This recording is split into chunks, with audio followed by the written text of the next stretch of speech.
Good afternoon. We are live from Le Mans. Amy Dargan and Matt Burt here to preview this weekend's Grand Prix of France. We'll be joined a little bit later on by Wilco Zeelenberg, obviously the team manager of Petronas Yamaha SRT. So a great opportunity to have a chat about his French rookie, Fabio Quartararo, and how he's been on the build-up to his home Grand Prix. And of course, we've got to have a chat to him about his reaction after a milestone Grand Prix for the team. But before we talk through any of that, Matt, the championship, I have to say, is perfectly primed. We've got 9 points covering the top 4. You compare that to this time last year where Marc Marquez was already 28 points clear of the rest of the field. Are we going to have another 2017? Well, fingers crossed we are, Amy, but you've got to say the championship, yes, it is very close, but it's close for one reason only. Mark's crash in Austin. If Mark had not had that tumble, he threw away 25 clear points there. You know, Mark could have easily won the last 3 races and been in complete control of the championship, just as he was at this stage last year. I was looking actually through some recent races. Nobody in Austin before he crashed, Argentina where he just cleared off, and in Jerez has actually made an overtake on Mark in the last 3 Grand Prix. So he's the form man, he's the man to beat coming here to Le Mans. But yeah, that mistake in Cota has kept it tight, thankfully for us. An interesting kind of thing emerged as well, where Marc Marquez for the first time found himself as the oldest rider at the age of 26 in the qualifying press conference and our post-race press conference. Yeah, the youngsters are coming, aren't they? It's a bit of a, he's swimming with sharks right now, isn't he, Marc Marquez? I mean, yeah, fantastic, of course, to see Alex Rins back on the podium again. He's got into great form. The Suzuki, Rins and the Suzuki package, they're there to stay Match in made terms in of that championship battle. So, yeah, great to see him up there. Yeah, isn't it incredible, you know, Marc Marquez at the age of 26 to be, I think he was the youngest person on the front row of the grid, because obviously Fabio Quartararo's heroics and Franco Morbidelli below him as well. And then on the podium as well, the oldest guy on the podium. I mean, this guy's only 26 years of age. It just shows that we've got a real exciting crop of young talent coming through the ranks. Just mentioned Alex Rins joined Marc Marquez on the podium, and that was his 11th top 6 or in a row. Consistency is definitely not his problem, but once again we're gonna repeat ourselves. If he'd qualified better, he probably would have been there with Marc Marquez for the win. Yeah, it's all ifs, buts, whats and maybes, isn't it? In terms of Alex's qualifying, he's got to sort out Saturday afternoons. It's a similar situation for Rossi as well. You know, Valentino, we know, has got brilliantly strong race pace, but when you're starting that far back down the grid, you give yourself an awful lot of work to do. It was interesting, you know, Rins did have race pace that was very comparable to Marc Marquez, but, you know, Alex having to come from that 3rd row of the grid, what you do there as well is you risk having to push so hard and be aggressive in those first laps that you risk running out of grip towards the end of the race. We saw that with Jack Miller, we saw that with Danilo Petrucci. Those guys have to attack, they push hard, and they tend to run out of grip towards the end of the race. But it's brilliant for Suzuki, brilliant for Alex Rins as well, because they are genuine title contenders this year. Joining him on the podium, Maverick Vinales, his first visit back on the box since Phillip Island last year. He nailed the start, he kept the Ducatis behind them.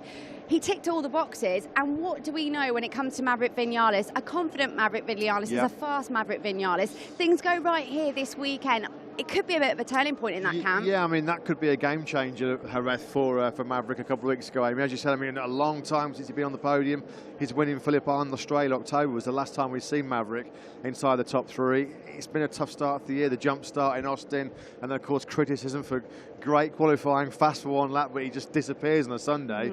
We don't see him at the front at all. So, yeah, it was a good confidence boost for Maverick. Good confidence boost as well, I think, for Yamaha as well. You know, those hot conditions in Jerez were circuits where, conditions where the Yamaha struggled over the last couple of years. So it looks like as well, the Yamaha made a bit of a breakthrough in hot conditions. So, yeah, Maverick rode fantastically. I mean, to keep Andrea Dovizioso at bay on the last lap. I mean, Andrea knew that if he'd have took that place, he was going to be leading the championship. Maverick took it with his fastest lap on the last lap of the race, which is not something that we normally see from the Yamaha. So, yeah, it looks like they've found something. Well, let's continue our Yamaha conversation now, because I've just spotted out the corner of my eye that our guest, Wilco Zeelenberg, is here. And we'll bring him in now and have a chat with him about Fabio Quartararo and Franco Morbidelli, because as we were just starting to say, I'm just going to say, could you go and get Wilco for me? Wilco, is that Wilco? Bit of a miscommunication there. He's always busy, he's always busy. Wilco, I'm going to pass you your microphone if you wouldn't mind. Oh, were you? Is she all right? Yes. All good at home? Yes. You get the most important jobs out of the way anyway, that's good to see. Yeah.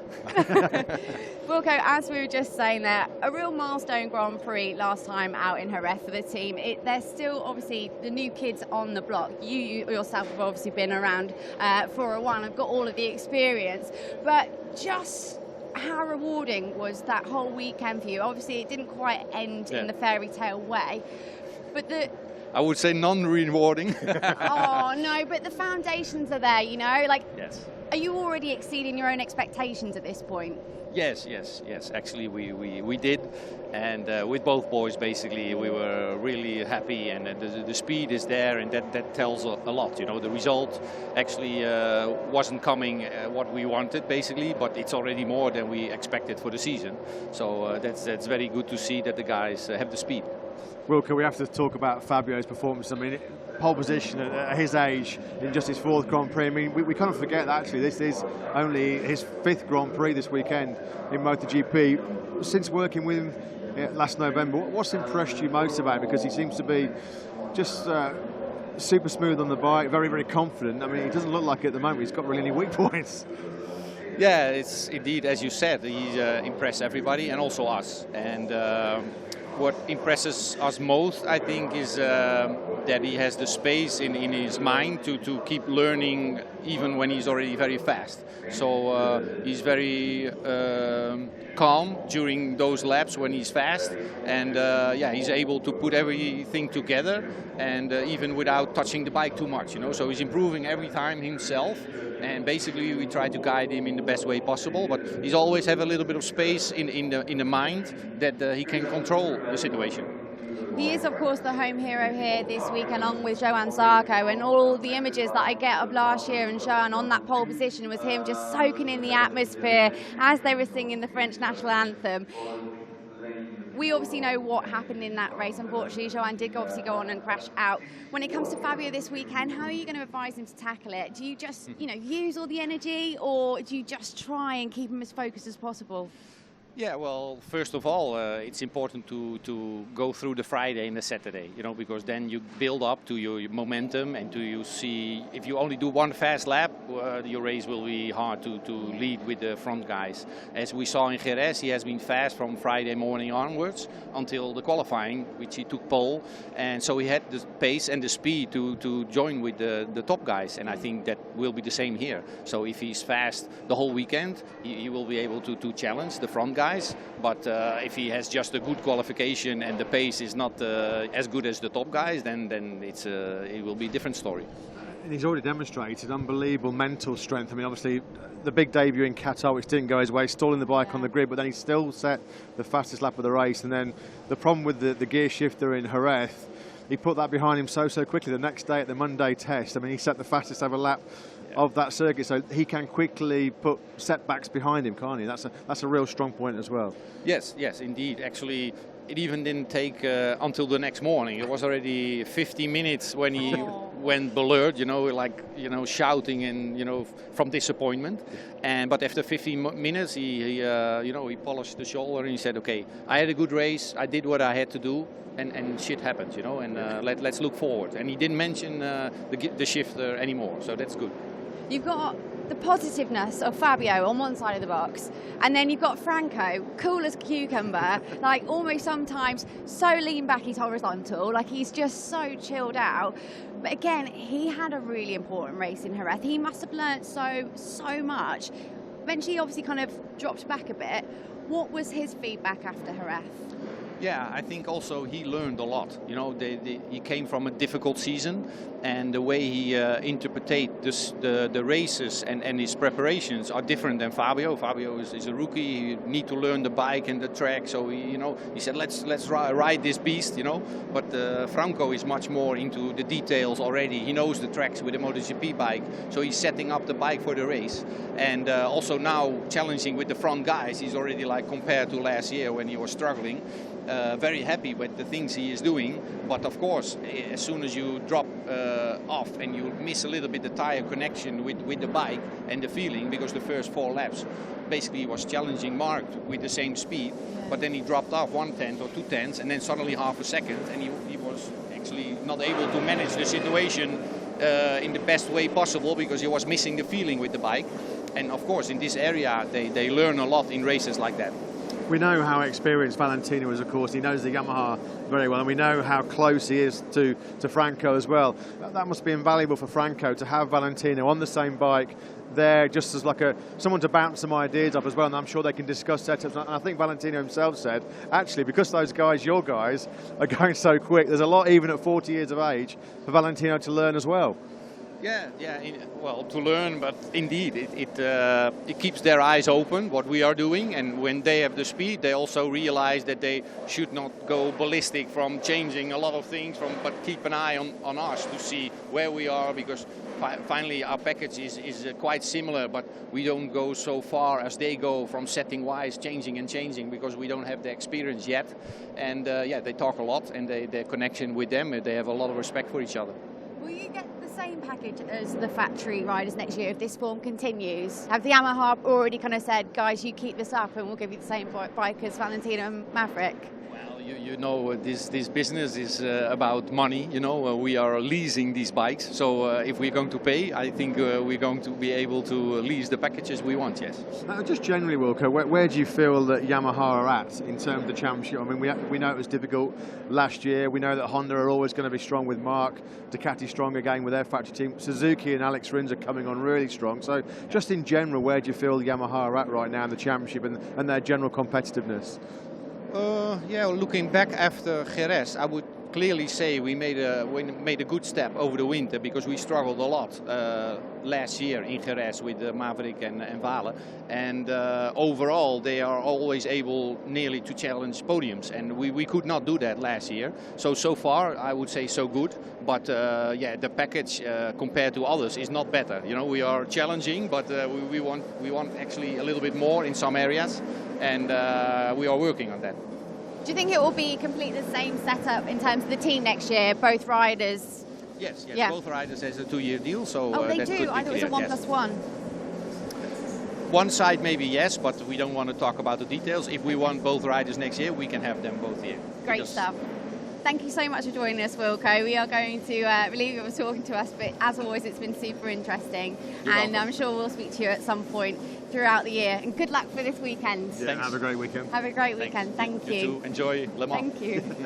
So, Matthew, I don't know why I called you Matthew then, but Matt Burt, we're going to continue on. You sound like my mother. Matthew, we've got more stuff to talk about. So you're all right there. You're sort of jumping around, bouncing around. Really You're quite cold, cold, aren't you? Yeah. And I should have the blue thing where you give me my jacket. No, exactly. Anyway, we'll continue on. So, finishing off the podium again in Jerez was Andrea Dovizioso. Is it fair to say that the next few races for him are going to be pivotal in which way the championship stays for him? We know he can't afford a mistake like there was for him last year here. No, this is where it all started to go horribly wrong, where the wheels came off, wasn't it? Andrea last year had just taken the lead and then crashed, and of course he crashed a couple of races later in Barcelona, and that's really where he lost all the ground in the championship. I think the last 3 races, there's all kinds of stuff going on around here, isn't there? Very loud. The last 3 races for Andrea Dovizioso, 3rd in Argentina, the 4th in Austin, the 4th in Jerez, on tracks that have been traditionally very difficult for him and the Ducati. That bodes well for when they come to tracks like Le Mans. Yes. You know, we're not quite sure what's going to happen with the weather. We're in Le Mans, that does tend to happen. It looks like we're going to have some wet action this weekend at some point, but this track is one that suits the Ducati. It's quite stop and go. The Ducati's brilliant on the brakes for those hard braking points, and it's all low gear acceleration in Le Mans.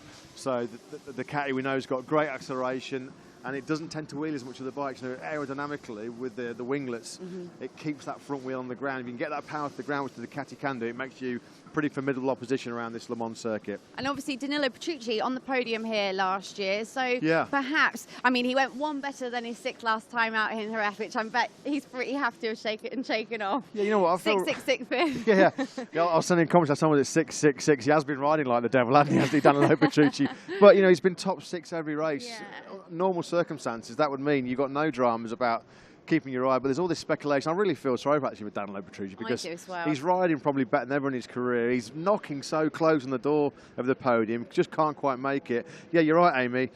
It's a track that he did go very well at last year. Came through Q1 as well. Didn't have the best of Friday and Saturday mornings. Came through Q1 onto the podium, which is a really, really strong result for him. And of course, if we do get a wet race, Petrucci is one of the best wet weather riders in this field. I mean, like the last few races in the rain, if you discount Valencia, where Rins we saw very, very strong, but the three strongest riders over the last couple of years in wet conditions for me have been Marquez, Dovi and Petrucci. So, don't know, Ducati just down there, maybe he's doing a bit of a rain dance right now, but he won't. I don't think he'll mind a bit too much rain. No. Moving on, Valentino Rossi. We talked about those 9 points covering the top 4. He is sitting 4th, I think, currently in the standings. Yeah, I mean, he's just doing what he needs to do, isn't he, Valentino? Keeping himself right in there. But like Alex Rins, he needs to sort Saturday out. Yeah, I mean, Valentino's podium chances in Jerez were completely dashed in FP3. Yes. When he didn't make it through. Now, I'm going to be getting criticism here, aren't I? Because I'm standing here in a nice warm jacket, and there you are, like all freezing cold. But, you know, Valentino is doing exactly what he needs to do. You know, Jerez was a tough qualifying, but to come through to 6th place, you know, could it have been a different story had he got through on Jackman a little bit quicker? But Valentino's right there, and we know that Le Mans traditionally is a track that suits the Yamaha very, very well as well. So, you know, Valentino just needs to find himself on that podium a little bit more consistently. But you've got to say he's done a pretty good job of damage limitation so far this year in a couple of races. We can't talk about Le Mans and not mention Johann Zarco. You might have spotted him walking into the press conference room in the back of our picture, and this is going to be such a humbling weekend for him. Not anywhere near the 2 previous years he's had here, but if we had to really kind of pinpoint Johann and his difficulties, he's probably having one of the most difficult years of his career right now. How do we kind of break it down? Well, it's a tough watch, isn't it? I mean, you know, I was looking at some stats. You know, he came here last year 2nd in the World Championship behind Marc Marquez. I mean, can you imagine what a difference a year makes? Clearly, on the Red Bull KTM, it's not been a match made in heaven at all so far.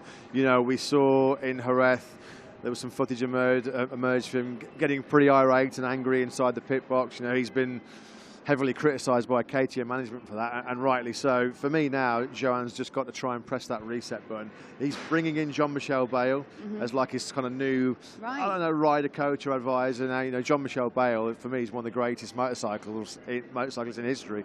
A motocross world champion who came to conquer 500 GPs. So now, will he be that crucial calming influence for Johann Zarco? Quite clear right now, Zarco's riding style does not suit the KTM. He's got to try and adjust himself more. KTM, of course, will continue to help him, but it's a tough watch. I mean, you know, at the moment, you know, coming here last year, he'd have been like minimum looking to get on the podium. He's going to be flat out trying to get himself into the top 10 here this weekend. It's a big, big ask. We are getting ready to head to our press conference, because you can probably see the riders going in just behind us. So before we end, Matt, quick word on Jorge Lorenzo. Went into ref with all the confidence in the world, came out, and it just it went from really good, bad, to absolute downright shocking. I mean, to be honest, I was almost lost for words as to actually find, you know, a way of explaining what happened to Jorge Lorenzo. I mean, I know that he and Cal Crutchlow both went, the only 2 riders in the field that went for the medium rear tyre. Clearly didn't work out for Crutchlow. No. But Jorge himself just said he was just way, way too slow, not comfortable on the bike. I think the 3 words he used were disappointed, sad, and more concerning, worried. You know, at the moment, he can't really see a light at the end of the tunnel. We know that he went through this tricky period at Ducati when he first went there. It took them time to make him comfortable on the bike. We know that if they can make him comfortable on that Honda, well, job's a dream. Stand back and watch him go. But at the moment, when you look at the likes of Zarco, Lorenzo, 2 of the top guys in the championship over the last few years, they're really, really struggling at the moment. And I can't really make a case for seeing Lorenzo this weekend, you know, inside the top 6. He's got so much ground to recover. That's the problem. Well, listen, Matt, I am absolutely freezing. Really? I can't stand out here any longer. So I'm going to say from us, goodbye for now. And we're going to head over to the press conference. Maverick's just about to head in there as well, so that's a good sign. So, Steve, there he is. You right, Maverick? So from myself and Matt, it's goodbye for now. And it's over to Steve Day in the press conference.